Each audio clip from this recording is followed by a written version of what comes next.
Hello दोस्तों, स्वागत है आप सभी का एक बार फिर से आपके अपने यूट्यूब चैनल साइंस बंकर्स पर। एक्चुअली दोस्तों कुछ कैंडिडेट्स हैं, कुछ क्या बहुत सारे ऐसे कैंडिडेट्स हैं दोस्तों जिनको ई डोजियर फिल करते टाइम कुछ कन्फ्यूजन्स हो रहे हैं, डाउट्स आ रहे हैं और एक दो कॉल भी मेरे पास आए हैं। हालांकि मैंने ई डोजियर के लिए एक वीडियो ऑलरेडी बना रखी है और उसमें बताया हुआ है कि किस तरीके से डॉक्यूमेंट आपको अपलोड करने हैं, कौन कौन से डॉक्यूमेंट्स अपलोड करने हैं। बट स्टिल यहाँ कुछ कन्फ्यूजन्स हैं, तो मेरे जो नेचुरल साइंस के दोस्त हैं, ठीक है, मेल फीमेल दोनों ही कैंडिडेट्स इस वीडियो को ध्यान से देखें और मैं कोशिश करूंगा आप लोगों के सारे डाउट्स यहाँ क्लियर करने की, ई डोजियर से रिलेटेड, है ना।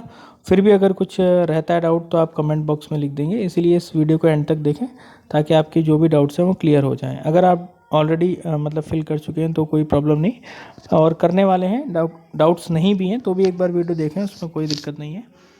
दोस्तों ये है OARS पोर्टल, ठीक है। तो यहाँ से आप क्या करेंगे, साइन इन करेंगे।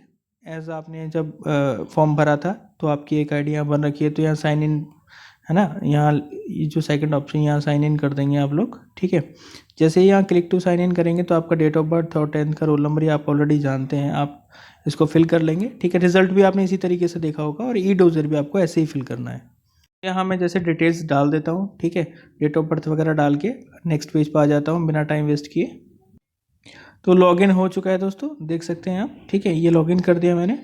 और यहाँ आप देखेंगे कि यहाँ ऑप्शन जो दोस्तों आपका ई डोजर वाला है, ठीक है। रिजल्ट आप देख ही चुके होंगे, रिजल्ट आपको देखना है तो यहाँ से देखेंगे और ई डोजर फिल करना है, आप इसको क्या कर देंगे, इस टैब को क्लिक कर देंगे दोस्तों। नेक्स्ट दोस्तों आपसे पूछा जाएगा कि आप कौन सी पोस्ट करेंगे, तो यहाँ आप सेलेक्ट कर लेंगे पोस्ट भी दोस्तों, यहाँ क्लिक करेंगे, यहाँ ये आ गया, ठीक है। पोस्ट आपने सेलेक्ट कर ली दोस्तों, ठीक है। तो इसमें आप सबमिट के ऑप्शन पर क्लिक कर देंगे आप, ठीक है दोस्तों। ये ओपन हो गया है, देख सकते हैं आप। और यहाँ पर ना ये कैंडिडेट की देखो डिटेल्स मैंने छुपा दी हैं, बट स्टिल यहाँ कैंडिडेट का नाम आपको पता ही दिख रहा है यहाँ से, है ना, रजिस्ट्रेशन तो पता ही है। लेकिन जो भी है कैंडिडेट की इन्फॉर्मेशन से कोई लेना देना नहीं है, अपन को ये देखना है कि इसको कैंडिडेट को ई डोजर फिल करने के लिए क्या क्या डॉक्यूमेंट्स अपलोड करने हैं। देखिए दोस्तों, नेक्स्ट आगे बढ़ते हैं हम लोग। देखो ये पोर्टल आ गया है दोस्तों, यहाँ पर आपको मैं स्टार्टिंग के 5 डॉक्यूमेंट्स ये दिखा देता हूँ आपको कौन सा डॉक्यूमेंट है। फ़ोटो है सबसे पहले, तो आपका जो फ़ोटो है दोस्तों ये JPG फॉर्मेट में, ठीक है, या JPEG फॉर्मेट में होना चाहिए। मैक्सिमम साइज़ 40 KB तक का होना चाहिए। एक चीज़ और ध्यान रखें दोस्तों कि जो आपका मैक्सिमम विथ है ना, यानी चौड़ाई है फ़ोटो की और जो लंबाई है फ़ोटो की, वो इतनी ही होनी चाहिए, इतने ही रेशियो में होनी चाहिए जितना यहाँ पे 110 पिक्सल और 140 मांगे हैं। इससे एक्स्ट्रा या इससे कम नहीं होना चाहिए, क्योंकि ऐसा देखा गया है कि अगर आप अपने जो ये साइज़ का है जो, ठीक है, प्रोपोर्शन, अगर आप इसे मेंटेन नहीं करेंगे तो फ़ोटो नहीं लेगा ये पोर्टल, ठीक है। सिमिलरली सिग्नेचर के लिए आप ध्यान रखें, क्लियर होने चाहिए सिग्नेचर, ठीक है। वाइट पेपर पे लेंगे, एक पेन से आप सिग्नेचर कर देंगे और उसके बाद उसको क्लिक करके JPG फॉर्मेट में, ठीक है, कन्वर्ट करके मैक्सिमम साइज़ कितना 20 KB का होना चाहिए। मैक्सिमम विथ आपको पता है और हाइट यहाँ पर 110 पिक्सल की मांगी है, ठीक है। उसका रिवर्स कर दिया है, ठीक है, फ़ोटो के लिए जो मांगी थी। आधार कार्ड के लिए भी दोस्तों ये ऑप्शनल है आधार कार्ड वैसे तो, ठीक है। और 2 MB तक का यहाँ पर मांगा है, ठीक है। डॉक्यूमेंट जो है PDF फॉर्मेट में होना चाहिए, ठीक है। आधार कार्ड आपका PDF फॉर्मेट में होना चाहिए, पहले से ही सेव करके रख लें, ठीक है, उसके बाद अपलोड करें। देन 10th की जो सर्टिफिकेट है दोस्तों, यह मैंडेटरी है, ये जिसमें भी मैंडेटरी लिखा है दोस्तों, ये तो आपको अपलोड करने ही करने हैं 100%। ऑप्शनल में आप स्किप कर सकते हैं, ठीक है। मैंडेटरी वाले तो आपको करने ही करने हैं दोस्तों। बात करें यहाँ 10th के सर्टिफिकेट की, तो आपसे ये भी 2 MB में मांगा है डॉक्यूमेंट दोस्तों, PDF फॉर्मेट में होना चाहिए, पहली बात, है ना। मैक्सिमम साइज़ जो है 2 MB तक मांगा है, मैंडेटरी है, आपको करना ही करना है। 10th सर्टिफिकेट जिसे हम सनद भी बोलते हैं काफ़ी लोग, इसमें क्या मार्क्स नहीं होते हैं, इसमें बेसिकली क्या रहता है कि सब्जेक्ट्स आपने कौन से क्वालिफाई किए हैं वो होता है। कुछ बोर्ड्स जो हैं दोस्तों वो आपको कंबाइंड मार्कशीट भी देते हैं, यानी कि उसमें मार्कशीट और सर्टिफिकेट दोनों ही होते हैं, ठीक है। लेकिन उसमें आपका मेंशन होना चाहिए मार्कशीट कम सर्टिफिकेट या सर्टिफिकेट कम मार्कशीट, ऐसा लिखा हुआ होना चाहिए आप, ये मैंडेटरी है, ठीक है, आपको अपलोड करना ही करना है। जैसे CBSE तो अलग अलग ही प्रोवाइड करता है। देन बात करें थंब इम्प्रेशन की दोस्तों, तो यहाँ भी काफ़ी कैंडिडेट्स को ये डाउट है कि सर थंब इम्प्रेशन कौन सा करें, राइट वाला करें या लेफ़्ट वाला करें। तो दोस्तों मैं आपको बता दूं, वैसे तो जो 2017 के मेरे पास डॉक्यूमेंट्स की लिस्ट थी उसमें राइट थंब इम्प्रेशन मांगा था, बट स्टिल यहाँ कुछ इन्होंने बोला ही नहीं है कि कौन सा वाला करना है। तो आप एक काम ये कर सकते हैं कि एक पेपर लें, है ना, ब्लैंक, उस पर दोनों ही थंब आप लगाएं, लेफ़्ट भी और राइट भी। जो भी थंब लगा रहे हैं उसके नीचे मेंशन कर दें, ठीक है, लेफ़्ट के नीचे लेफ़्ट मेंशन कर दें और राइट के नीचे राइट मेंशन कर दें। और दोनों की एक पिक लेकर के, सिंगल पिक, यानी कि जिसमें दोनों ही हों, क्योंकि यहाँ पर आपको एक ही फ़ोटो अपलोड करना है ना। तो जब एक ही अपलोड करना है तो एक ही फ़ोटो जिसमें दोनों थंब इम्प्रेशन हो और दोनों के नीचे मेंशन हो कि राइट कौन सा है और लेफ़्ट कौन सा है, उसको आप कर सकते हैं। जो उनकी मर्ज़ी होगी डीएसएसबी वाले वो ले लेंगे, लेकिन क्लियर होना चाहिए, ठीक है, वो भी आपका जो पिक है। नेक्स्ट आगे बढ़ते हैं दोस्तों, बात कर लेते हैं यहाँ 6 पॉइंट की। ये सर्टिफिकेट है ओबीसी का सर्टिफिकेट। दोस्तों यहाँ पर ध्यान रखें कि ओबीसी, मैंने पहले भी बताया कि सर्टिफिकेट जो होना चाहिए वो होना चाहिए दिल्ली, ठीक है, दिल्ली का मेनली बना हुआ। ऑल इंडिया वाला नहीं चलेगा, अदर स्टेट का है वो भी यूआर में ही कंसिडर किया जाएगा दोस्तों, ठीक है। ऐसा ना हो कि आपने जब फॉर्म अप्लाई किया हो तो आपने ओबीसी कैटेगरी के लिए अप्लाई किया हो और फिर अगर आप ओबीसी के अंदर ही आपने कट ऑफ क्लियर की है, ठीक है, यूआर के अंदर अगर आप कट ऑफ क्लियर नहीं कर पाए हैं तो फिर आपके लिए प्रॉब्लम हो सकती है, इसलिए ध्यान रखें।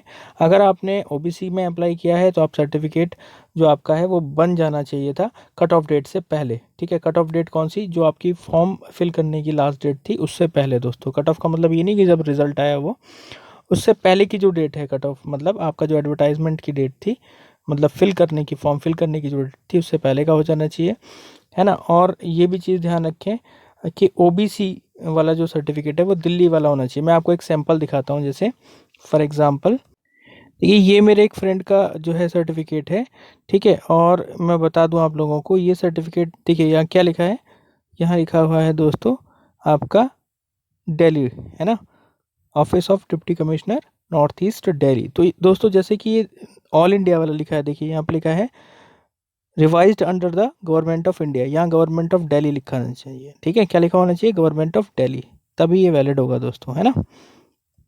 तो ये चीज़ आपको क्लियर हो गई होगी।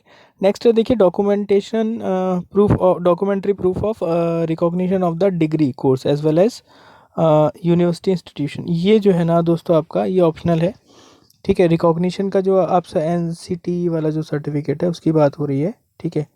आपका जो डिग्री कोर्स है, ठीक है, उसका ये एनसीटी वाला जो सर्टिफिकेट है दोस्तों यहाँ मांगा हुआ है। और एनसीटी सर्टिफिकेट में भी काफ़ी बच्चों को प्रॉब्लम है, आपको देखना पड़ेगा। देखिए एनसीटी क्या है, ये एक ऐसी ऑर्गेनाइजेशन है जो किसी भी कॉलेज को, ठीक है, अथॉरिटी देती है कि वो बीएड करा सकती है या नहीं करा सकती है, ठीक है। अगर अथॉरिटी है तभी कोई कॉलेज बीएड करा सकता है, अदरवाइज अनऑथराइज्ड कॉलेज अगर बीएड आप उससे करते हैं तो वो वैलिड नहीं मानी जाएगी। तो आप कैसे चेक करें कि आपका जो कॉलेज है उसने आपको जो बीएड कराई है वो ऑथराइज्ड है या वैलिड है या नहीं। तो उसके लिए मैंने लिंक आपको एक डिस्क्रिप्शन में दिया हुआ है, वो लिंक आप खोलेंगे, वहाँ यूनिवर्सिटी के नेम है, मैं आपको लिंक दिखा देता हूँ एक बार खोल करके ताकि आपको क्लियर हो जाए। वो वेबसाइट है, ठीक है, nct.government.in, ठीक है, इस पे जाएंगे आप। कैसे करना है आपको, देखिए वैसे तो काफ़ी लोगों ने इस पे वीडियो बना रखे हैं, आप देख सकते हैं, फिर भी आप लोगों को एक बार बता देता हूँ। आप लोग सब सेलेक्टेड लोग हैं, समझदार लोग हैं, मैं उम्मीद करता हूँ। फ़िल्टर्ड बाय, देखिए डिस्ट्रिक्ट से आप फ़िल्टर कर सकते हैं, कोर्स से फ़िल्टर कर सकते हैं। मैं आपसे कहूँगा कि आप हो सके तो एक दो यहाँ लेटर अपने इंस्टीट्यूशन के डाल दें, नहीं तो डिस्ट्रिक्ट सेलेक्ट करते हैं। आप देख सकते हैं यहाँ पे बहुत सारे डिस्ट्रिक्ट्स दे रखे हैं, साउथ दिल्ली है, या आप ये मेनली दिल्ली के है ना, एनआरसी रिकॉग्नाइज इंस्टीट्यूट की लिस्ट है। तो आप जैसे ही यहाँ ओपन करेंगे इसको दोस्तों, कोई ना कोई आपको दिख ही जाएगा। इसके अलावा दोस्तों ऐसा नहीं है कि दिल्ली के लिए ही है, क्योंकि ये दिल्ली का पेज मैंने ओपन किया हुआ है इसलिए है, ये वैसे वेबसाइट ऑल इंडिया की है। अगर मैं इसको होम पेज पर ले जाऊँगा तो यहाँ पे देख सकते हैं आप लोग, ठीक है। अभी ये देखिए मेन वेबसाइट खुल गई, तो यहाँ पर आप किसी भी स्टेट के हों फ़र्क नहीं पड़ता, ठीक है। आप क्या करेंगे, यहाँ से आप इसको क्लिक करके ओपन कर लेंगे, ठीक है दोस्तों। तो इजी है ये, ठीक है। यहाँ इस ऑप्शन में आप गए, ठीक है, यहाँ लिखा हुआ है देखिए, ये आप जाएंगे, यहाँ पे रिकॉग्नाइज इंस्टीट्यूशंस जाएंगे, ठीक है, ये ओपन हो जाएगा, ठीक है दोस्तों। तो यहाँ पे आप देख सकते हैं कौन सा आपको देखना है, ईस्टर्न रीजन है, वेस्टर्न है, साउथ है, नॉर्दर्न। तो नॉर्दर्न में जैसे क्लिक करते हैं दोस्तों, ठीक है, ये आपका ओपन हो जाएगा, मेन ब्रांच तो इसकी दिल्ली में है। और देखिए यहाँ पे दिल्ली, हरियाणा, उत्तराखंड, उत्तर प्रदेश। तो अगर कोई उत्तर प्रदेश का कैंडिडेट है तो वो उत्तर प्रदेश पे क्लिक करेगा। और दोस्तों फिर देखिए ये पोर्टल ओपन यहाँ हो गया। और फिर आप अपना डिस्ट्रिक्ट वाइज कोई भी इंस्टीट्यूशन चूज़ कर सकते हैं। जैसे मैं एक रैंडम आपको करके दिखा देता हूँ। यहाँ पे डिस्ट्रिक्ट मैं लेकर के चल रहा हूँ। यहाँ पर मैं एक आगरा का यहाँ पर डिस्ट्रिक्ट लेकर के चल रहा हूँ, ठीक है। और बीएड कोर्स के लिए सर्च कर रहा हूँ। मैंने यहाँ सर्च किया बनस्थली करके, ठीक है।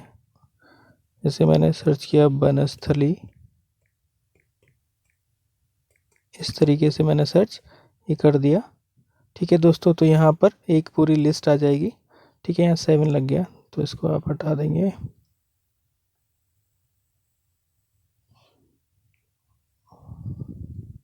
ठीक है दोस्तों, तो इस तरीके से यहाँ पर आपका यहाँ पर आगरा से ही सर्च करके देखते हैं, आगरा बीएड, ठीक है। ये आ गया है दोस्तों, देखिए ये एक्चुअल में बनस्थली डाला, वनस्थली है वो, वी से है, ठीक है। तो इस तरीके से देख सकते हैं आप। यहाँ भी ये भी पता लग जाएगा आपको प्राइवेट कॉलेज है, मेनली ये प्राइवेट कॉलेज से ही मांगा है, ठीक है। जो ऑलरेडी गवर्नमेंट इंस्टीट्यूशन से किए हुए हैं बीएड उनके लिए तो रिक्वायर्ड भी नहीं है ना दोस्तों। तो आप देख सकते हैं ये पूरी लिस्ट है। तो मैं एक कॉलेज को सभी रैंडम ले लेता हूँ, है ना। तो यहाँ डाउनलोड का ऑप्शन है दोस्तों, यहाँ से आप डाउनलोड कर लेंगे दोस्तों। ये डाउनलोड किया हुआ डॉक्यूमेंट यहाँ पर आ चुका है दोस्तों। देखिए इस पर एक स्टैंप है, उस पर लिखा हुआ है साफ साफ 19 मई 2015, यानी कि ये जो रिन्यू हुआ है इसका एनसीटी से अप्रूवल वो 2015 में हुआ है। क्योंकि ये अभी भी वेबसाइट पे है, इसका मतलब ये है कि ये ऑलरेडी जो इंस्टीट्यूशन है ये वैलिड है ना, बीएड कराने के लिए दोस्तों, है ना। तो इस तरीके से ये होता है, क्योंकि 2015 तक ये 1 साल की बीएड थी। तो उस समय तक तो ये अब ये पता नहीं कि 2016 से जब 2 साल की जब से बीएड हुई है उसके लिए अप्रूव्ड है या नहीं। वैसे होगा क्योंकि इसका नाम ऑलरेडी किस में है आपका, इसमें लिस्ट में है, ठीक है। तो अगर आपका वेबसाइट पे उस लिस्ट में नेम है, इसका मतलब आपका कॉलेज क्या है, वैलिड है। आप यहाँ से ये सर्टिफिकेट डाउनलोड करें और वहाँ अपलोड कर देंगे अपने डोजियर में। नेक्स्ट है आपका एडमिट कार्ड। ये बहुत इंपॉर्टेंट है दोस्तों। बहुत सारे लोग कह रहे हैं कि सर एडमिट कार्ड में जो हमारे इन्विजिलेटर के सिग्नेचर थे वो रह गए हैं, उसका क्या करना है। तो दोस्तों जैसा पहले मैंने कैंडिडेट्स को बताया था, काफ़ी जो एजुकेशनल चैनल वाले मेरे दोस्त हैं वो भी कह रहे थे कि आप एक काम करें कि आप DSSB में चले जाएं, वहाँ पर जा कर के वहाँ उनके ऑफिस चले जाएं और वहाँ जा कर के वो लोग साइन कर देंगे। लेकिन वो ऐसा सुनने में आया कि वो नहीं कर रहे हैं। तो उसका भी एक तरीका है, आप क्या करें, सिंपल एक बहुत सही से, मैंने ये पहले भी आपको बता चुका है, FIR की एक कॉपी लगा दें, एक FIR करें, ठीक है। ऑनलाइन हो जाती है दोस्तों, उसका एक जो प्रिंट है वो निकाल लें और वो अपलोड कर दें दोस्तों। यहाँ पे आपको खाली ऐसा नहीं लिखना है कि एडमिट कार्ड ही चोरी हो गया है, ऐसा लिखें कि एक बैग था जिसमें बॉटल थी, एक पढ़ने की आपकी किताब थी, ठीक है। पैसे वैसे की उसमें ना लिखें तो अच्छा रहेगा। कोई गवर्नमेंट आइडेंटिटी ऐसी नहीं होनी चाहिए जो लॉस में आप दिखा दें, ठीक है। आप सिंपल लिखें कि देयर वाज अ बैग, ठीक है, जिसमें आपके कुछ 2-4 किताबें थी और आपका एडमिट कार्ड भी उसी के साथ था, साथ में एक वाटर बॉटल थी और मेरा बस एक कोई क्लॉथ लिख दीजिए। तो इसके लिए आपकी जो FIR है ये आप कर देंगे और वो उसकी जो कॉपी है, ठीक है, वो यहाँ पर आप अपलोड कर लेंगे, कोई प्रॉब्लम नहीं आने वाली, ठीक है। उसके बाद में एक यहाँ पर देखिए SC ST सर्टिफिकेट का है, ठीक है। तो ये भी आपका 2 MB का होना चाहिए। मुझे नहीं लगता है इसमें किसी को कोई प्रॉब्लम होगी। आपने जिस कैटेगरी के अंदर अप्लाई किया है, जिसकी कैटेगरी की आपने कट ऑफ जो है वो क्लियर की है, वो यहाँ पर आप क्या कहते हैं अपना सर्टिफिकेट जो है वो कर देंगे अपलोड, ठीक है। सेव करते चलेंगे। देन डिसेबिलिटी सर्टिफिकेट जो है अगर एप्लीकेबल है तो यहाँ पे आप करेंगे upload. OBC certificate issued by the competent authority, ठीक है। तो ये आपका अगर इसके लिए है तो आप इसे भी कर देंगे, जैसा मैं पहले से बता चुका हूँ आप लोगों को। Documentation of meritorious sport person, अगर आप स्पोर्ट्स पर्सन रहे बहुत अच्छे तो यहाँ आप अपलोड कर देंगे। देन यहाँ सबसे बड़ी दिक्कत है EWS सर्टिफिकेट की, ठीक है। बहुत सारे कैंडिडेट्स हम पूछ रहे थे सर कब का बना हुआ होना चाहिए। मैंने आपको पहले भी बताया, जो आपका एडवर्टाइजमेंट था, यानी कि आपकी जो फॉर्म फिल करने की डेट थी उससे पहले का होना चाहिए EWS सर्टिफिकेट और रिन्यू होना चाहिए। कौन सा सेशन होना चाहिए, कौन सी ईयर होनी चाहिए, 2020-21 वाला वो सेशन होना चाहिए दोस्तों। उसका सर्टिफिकेट यहाँ पर चलेगा, वैलिड होगा। उसके बाद का सर्टिफिकेट यहाँ पर काउंट नहीं किया जाएगा दोस्तों, है ना। नेक्स्ट है दोस्तों ये एक्सपीरियंस की डिटेल। तो इसे आप भर सकते हैं दोस्तों। आपका करंट जो ऑर्गेनाइजेशन है गवर्नमेंट ऑफिस है, गवर्नमेंट वालों के लिए बेसिकली जो ऑलरेडी जॉब में है उनके लिए है। और क्या करंट ऑर्गेनाइजेशन, ठीक है, वेयर एम्प्लॉयड, और स्टेट गवर्नमेंट है, सेंट्रली आप भर देंगे। ऑटोनोमस बॉडी है या नहीं, तो ये उनके लिए है जो ऑलरेडी जॉब में है गवर्नमेंट, तो वो यहाँ पर फिल कर देंगे। ठीक है, रिमार्क्स आपको जो लिखने वो लिख लेंगे और फाइल चूज़ कर लेंगे। फाइल में क्या आपको लगाना है एक्चुअल में, आपकी जो अपॉइंटमेंट ऑर्डर की कॉपी है वो यहाँ लगानी है, सेव कर देंगे। कुछ और इम्पोर्टेंट चीज़ें मैं आपको बता दूं, जैसे कुछ लोग कह रहे हैं कि सर थंब इम्प्रेशन जो है एडमिट कार्ड पर वो भी क्या हो गए, फेड हो गए हैं। तो दोस्तों उसके लिए परेशान होने की ज़रूरत नहीं है। सबसे लास्ट स्टेप है, अगर फेड हो गए हैं, ठीक है, तो कोई दिक्कत नहीं है, आप एज इट इज़ अपलोड कर दें। वहाँ इन्विजिलेटर के साइन ज़रूर होने चाहिए। अगर इन्विजिलेटर के साइन नहीं है तो गड़बड़ है। ठीक है, अगर इन्विजिलेटर के साइन वहाँ नहीं है तो आप एक काम कर सकते हैं, एफआईआर की कॉपी लगा सकते हैं, जैसा कि मैंने आपको ऑलरेडी बताया हुआ है। ठीक है, थंब इम्प्रेशन के लिए आप इतना दिक्कत मत लीजिए, बिकॉज थंब इम्प्रेशन तो उसी टाइम लगाना था, और इन्विजिलेटर जिसने साइन किए हैं आपके थंब इम्प्रेशन वहाँ देखे होंगे तभी उसने साइन किए हैं दोस्तों, है ना। तो उसके लिए घबराने की ज़रूरत नहीं है। सेकेंडली आपको मैं बता दूं कि कुछ लोग कह रहे हैं सी टेट की, सर हमारा इतने में क्वालिफाई हुआ है और इस मंथ में हुआ है तो एलिजिबल है। सिंपल है, जब एडवर्टाइजमेंट आया है TSSB का उससे पहले का सी टेट का सर्टिफिकेट आपका होना चाहिए, ख़त्म बात। ठीक है, BEd और सी टेट आपकी दोनों जो है आपका एडवर्टाइजमेंट से पहले की होनी चाहिए, फिर चाहे 1 महीने पहले की हो चाहे 1 साल पहले की हो, कोई प्रॉब्लम नहीं है दोस्तों।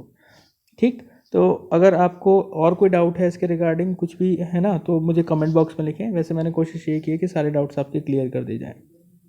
ठीक है दोस्तों, थैंक यू सो मच।